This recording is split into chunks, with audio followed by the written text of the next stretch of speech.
I have Jasmine Crockett here, cooking this individual with facts about the Trump administration. Let's get into the news. Hearing when we know that this administration can't take care of their own business. As we know, they recently illegally bombed yet another Venezuelan boat, and we may be headed for a war.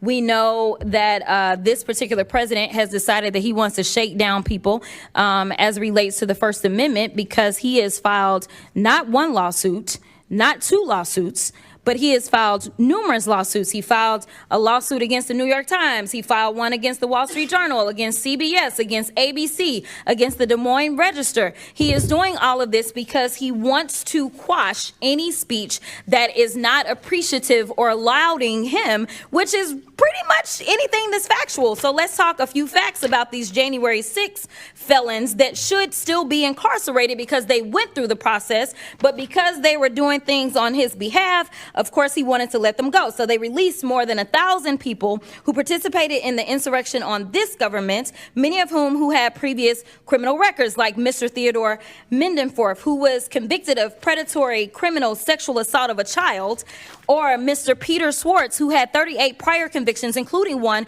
where he beat his wife by repeatedly punching and biting her. Trump also pardoned Mr. David Daniel, who was convicted of production and possession of child pornography. Trump also pardoned Mr. Daniel Ball, who, quote, threw an explosive device that detonated upon at least 25 officers during the Capitol riot. He also had a record for, quote, domestic violence by strangulation. I'm not done. Trump also pardoned Mr. Andrew Taki, who sent nudes to an undercover law enforcement officer who was posing as a 15-year-old girl. Mr. Casey Hopkins also received a pardon from Trump, and Mr. Hopkins was convicted of forcible rape. According to court records, he, quote, had forcible intercourse with the victim, choked her to the point of impairing her vision, banged her head into a wall, and urinated into the victim's mouth as he humiliated her. These are the people that he decided to release in the streets of D.C. So if anybody does need to clean up D.C., I would agree it is this man, because he is the one that is causing half the crime that we have.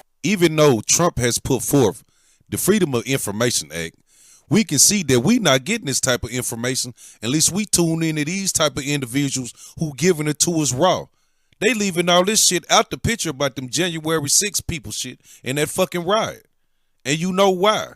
Everybody knows they was doing Trump bidding. Well, that's just how it seems like. I don't know for sure, but it damn sure seems like it. If it quacks like a duck and looks like a duck, then damn it, it's a duck. You incited all that shit and then you pardon them. You are aligning yourself with these radical groups who hate blacks, who hate all minorities, but you claim you are God-fearing, good